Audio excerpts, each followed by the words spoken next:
Ahmedabad municipal કોર્પોરેશનની ઘોર બેદરકારીના કારણે નિકોલ વિસ્તારમાં 4 કુટુંબમાં મોભી છીનવાઈ ગયા, જેના કારણે સમગ્ર નિકોલ વિસ્તાર શોકમય બની ગયો. શોકમય વાતાવરણમાં મોડી રાત્રે મૃતકની સ્મશાન યાત્રા કાઢવામાં આવી હતી, જેમાં સ્થાનિકો પણ જોડાયા હતા. વેપારીઓને કોઈ પણ પ્રકારની જાણ કર્યા વિના નિકોલ વિસ્તારમાં ડિમોલિશન કરવા પહોંચેલા સરકારી બાબુઓએ દુકાનોની સાથે 4 જિંદગી ઉપર પણ બુલડોઝર ફેરવી દીધા. 4 વ્યક્તિ તેમના કુટુંબની આવકનો મુખ્ય સ્ત્રોત હતો, જેમાંથી પોપટભાઈ ધોલરિયાની પુત્રીના લગ્ન 27મી એપ્રિલે હતા. આ દીકરીના લગ્નની કંકોત્રી પણ વહેંચાઈ હતી, જેના કારણે સમગ્ર પરિવાર આઘાતમાં સરી પડ્યો છે. પોપટભાઈ વ્યવસાય ઝેરોક્ષ અને સ્ટેશનરીની દુકાન ચલાવતા હતા, પણ ડિમોલિશનના કારણે દુકાનમાંથી ઝેરોક્ષ મશીન બહાર કાઢવા જતા દિવાલ ધરાશાયી થતા પોપટભાઈએ જીવ ગુમાવ્યો. અમારી કાનૂની છેક સુધી લડવાની તૈયારી છે અને અમે લડીશું. જ્યાં સુધી નહીં થાય ત્યાં સુધી અમે જે અમારીથી પ્રયત્ન થતું હોય છે એ અમે બધું કરીશું. ખાસ કોની સંડોવણી માનો છો તમે આગળ આની અંદર કોર્પોરેશન અને ઉપલા અધિકારીઓ જે લોકોએ હુકમ કરેલો છે, અને એક અધિકારી તો સાથે જ હતા, રમેશ દેસાઈ જે ટીડીઓ છે એ સાથે હતા, અને એણે જ હુકમ કરેલો છે અને એ સાથે જ હતા અને એણે જ કરાવરાયું છે આ બધું. અને ભાગી ગયા છેલ્લે બધા સાધનો મૂકીને બૂમ કરી, એટલે અમે આ લોકોએ હાથે બોડીઓ કાઢી છે. કોર્પોરેશનનો કોઈ માણસ હાજર નહોતો. સરકારી કર્મચારી આમ તો સજા નથી દેતી હોતી, શું માનું છો આપણે, શું મેસેજ આપવા માંગો સરકારને તમે? સરકારને તો અમારે શું મેસેજ આપવાના કે સરકાર તો પોતે રાજા છે કે જેને જે મન ભાવે એમ તો કરવાની જ છે, અને અધિકારીઓ બધા પોતાની મનમાની કરે છે. અત્યાર સુધીના ઇતિહાસમાં, ભારતના ઇતિહાસમાં કોઈ દિવસ અધિકારીઓને ક્યાંય સજા થઈ નથી. મંગળવારે નિકોલ વિસ્તારમાં બનેલી અમંગળ ઘટના અંગે સરકારી બાબુઓ માત્ર ખોટા દિલાસા આપીને મૃતક માટે 4 લાખની સહાય જાહેર કરીને મૃતકની કિંમત 4 લાખ આંકી હતી. ત્યારે ઘર આંગણે દીકરીના લગ્નનો પ્રસંગ લઈને બેઠેલા પરિવારનો મોભી છીનવાઈ જતા કેવી આફતનો સામનો કરવો પડે છે તે સરકારી બાબુઓ ક્યારે નહીં સમજી શકે. કેમેરામેન મનીષ દવે સાથે પ્રતીક જાદવ, GSTV, અમદાવાદ. જે ઘરે થોડા દિવસો બાદ શરણાઈઓ ગુંજી ઉઠવાની હતી, તે ઘરમાં હવે મરશિયા ગવાઈ રહ્યા છે. વાત છે અમદાવાદના નિકોલમાં રહેતા પોપટભાઈ પટેલના પરિવારની. આ પરિવારના મોભી પોપટભાઈ ડિમોલિશન દરમિયાન દિવાલ ધસી પડતા તેમાં દબાઈ ગયા હતા. પોતાની દુકાનમાંથી ઝેરોક્ષ મશીન બહાર કાઢવા જતા પોપટભાઈ દિવાલ નીચે દબાઈ ગયા અને ત્યાં જ અંતિમ શ્વાસ લીધા. ઘરના મોભીના જવાથી પરિવાર પર આભ તૂટી પડ્યું. દીકરીના ધામધૂમથી લગ્ન કરવાના કોડ મનમાં જ રહી ગયા અને પોપટભાઈને અંતિમ વિદાય આપવાનો વારો આવ્યો, જેનાથી કોડભરી કન્યા અને તેની માતાના આંસુ સુકાતા નથી. તેઓ તંત્રને કોસી રહ્યા છે. આજ પરિવારની વ્યથા જાણી અમારા સંવાદદાતા આશકા જાનીએ.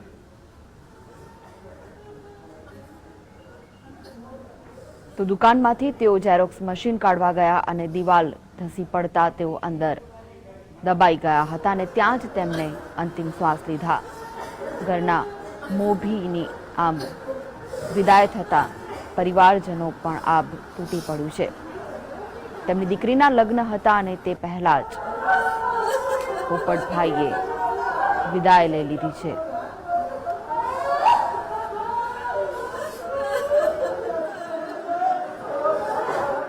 ગઈકાલે જે ડિમોલેશનની કામગીરી થઈ તેમાં 4 લોકોના મૃત્યુ થયા છે, પરંતુ એક એવો પરિવાર છે જેણે પોતાના ઘરનો મોભી ગુમાવ્યો છે. પરિસ્થિતિ એવી હતી કે ઘરમાં ટૂંક સમયમાં પ્રસંગ આવી રહ્યો છે અને ઘરનો મોભી જ આજે આ ઘરમાંથી વિદાય લઈને જતો રહ્યો છે. આપણે પરિવાર સાથે છીએ, જોઈએ કેવી છે આ પરિવારની પરિસ્થિતિ. ખૂબ જ દયનીય પરિસ્થિતિ છે, ખૂબ જ શોકનું વાતાવરણ છે. જ્યારે એકની એક દીકરી, એકના એક પુત્રએ પોતાના પિતાને ગુમાવ્યા છે. હજી ગાયત્રી, તને પૂછવા માંગીશ, તારા પિતા, દીકરીનો હંમેશા પિતા જોડેનો એક અનોખો સંબંધ હોય, અને આજે તારા પિતાએ આ ઘરમાંથી વિદાય લીધી છે. તારી વિદાય પહેલા તારા પિતાએ વિદાય લીધી છે. જ્યારે તારા લગ્ન આવશે ત્યારે તારા પિતાને તું કઈ રીતે યાદ કરીશ? મારી વિદાય પેલા મારા પપ્પાની વિદાય થઈ છે. મારે જે સમયે મારા પપ્પાનો વધારે ને વધારે સપોર્ટની જરૂર હતી, જ્યારે એના આશીર્વાદની જરૂર હતી, ત્યારે જ એણે વિદાય લઈ લીધી. હવે મારે શું કરવાનું? જે રીતે તે કીધું કે તારા પપ્પાએ વિદાય લીધી છે, તારા અને તારા પપ્પા વચ્ચેના ઘણો સમય હશે, ખૂબ જ યાદ રહેશે તને, પરંતુ જ્યારે ગઈકાલે તને ખબર પડી તારા પિતા હવે આ દુનિયામાં નથી રહ્યા, ત્યારે તારી ઉપર કેવી પરિસ્થિતિ હતી? ત્યારે મારા ઉપર જાણે આપ ફાટ્યું હોય એવી પરિસ્થિતિ હતી. કોઈ ખાવા પીવાનું કોઈ ભાન નહોતું અમને લોકોને, કે અચાનક જ આવું બન્યું. સવારે જયારે ગયા દુકાને ત્યારે તો સાંજે સારા ગયા હતા, અમને તો એવી જ આશા હતી કે સાંજે પાછા આવું છે, પણ સાંજે આવા સમાચાર આવ્યા ત્યારે તો અમારે નીચેથી જાણે ધરતી જ ખસી ગઈ હતી, એવી પરિસ્થિતિ હતી અમારી.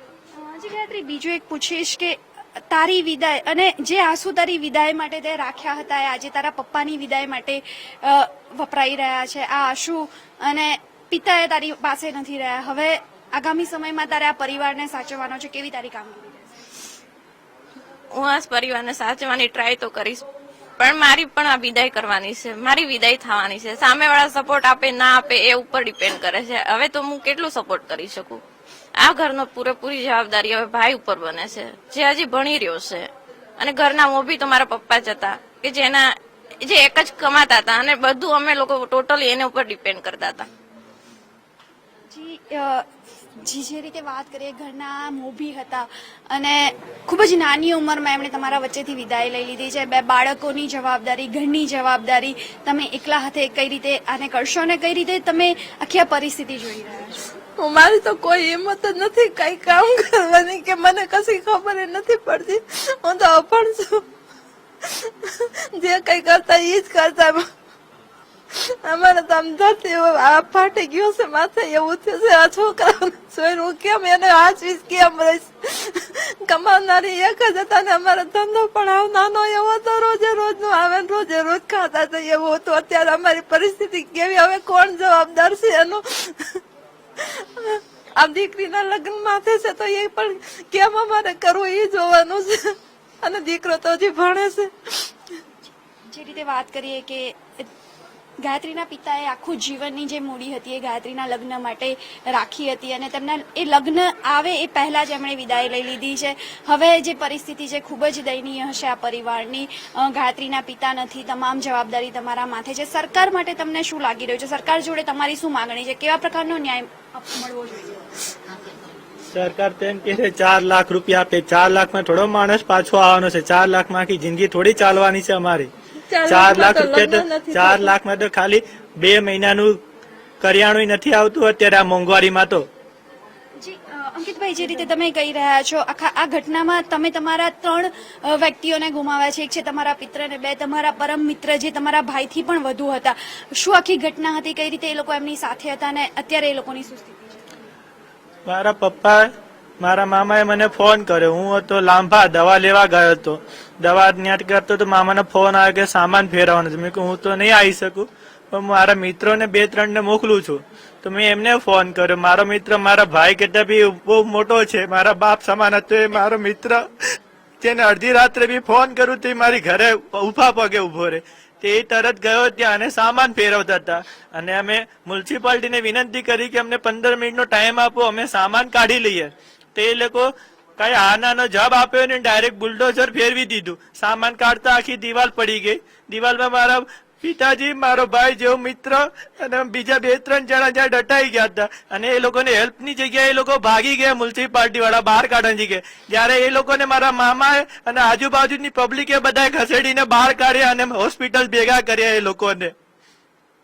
સમગ્ર જે પરિસ્થિતિ સર્જાઈ હતી ગઈકાલની ડેમોલેશનની, એના માટે તમે તંત્રને જવાબદાર ગણો છો. કેવા પગલાં તંત્ર સામે લેવા જોઈએ જેને તમારા પિતાજીનો જીવ? ત્યાં કોઈ અધિકારી જવાબદારી હતો જ નહીં. ખાલી માણસો મોકલી દીધા. ડિમોલેશન કોઈ એપ્લિકેશન, કોઈ નોટિસ આપ્યા વગેરે ડાયરેક્ટ બુલડોઝર ફેરવી દીધું. કોઈને નોટિસ પણ નોટિસ આપી કે ત્યાં તોડવા આવવાના છે.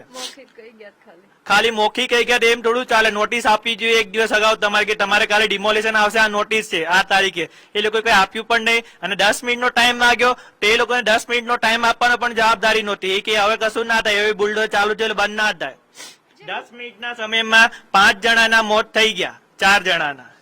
અંકિતભાઈ, બીજું એક પૂછવા માંગીશ. ખૂબ જ નાની ઉંમરમાં હવે આ ઘરની તમામ જવાબદારી તમારા માથે છે. એક તરફ ગાયત્રીના લગ્ન છે, બીજી તરફ તમારા માતાની જવાબદારી છે, ભણતરનો ભાર છે. આ તમામ પરિસ્થિતિનો તમે કઈ રીતે સામનો કરશો?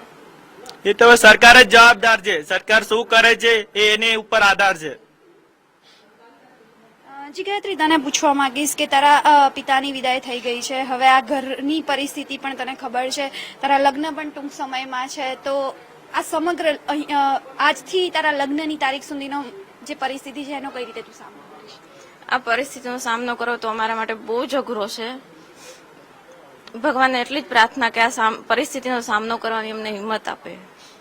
તારી માગણી શું હશે? તારા જે પિતાના હત્યારા કહી શકાય, કારણ કે તેમની બેદરકારીના કારણે તેમનું મોત થયું છે, તેમની સામે કેવા પગલાં લેવાવા જોઈએ? તારી શું માગણી છે? એમની સામે તો જે 5 માણસો ગયા છે એની સામે લોકો 4-4 લાખ આપે છે. 4-4 લાખે શું થવાનું? માણસો થોડી પાછા આવવાના. અમારા જે 5 માણસો ગયા, 5 માણસો જ પાછા જોઈએ.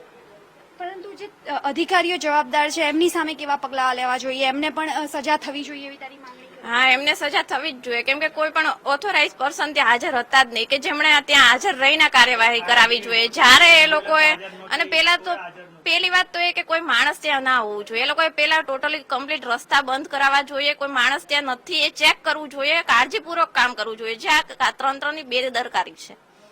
ચોક્કસથી જોયું કે જે ઘરમાંથી દીકરી વિદાય લેવાની છે તે ઘરના મોભીએ જ વિદાય લઈ લીધી છે, પરંતુ દીકરી અને પરિવારજનોની માંગણી એટલી જ છે કે તેના પિતાને ન્યાય મળે. સરકાર દ્વારા જે કરવામાં આવેલી ગુંડારાજની નીતિ હતી તેની સામે પગલાં લેવામાં આવે, તેમની સામે કાયદેસરના પગલાં લેવામાં આવે. એ જ માંગણી સાથે તે લોકો તેમના પિતાને ન્યાય અપાવવા માંગે છે. કેમેરામેન વસંત ટીગર સાથે આશકા જાની, GSTV, અમદાવાદ.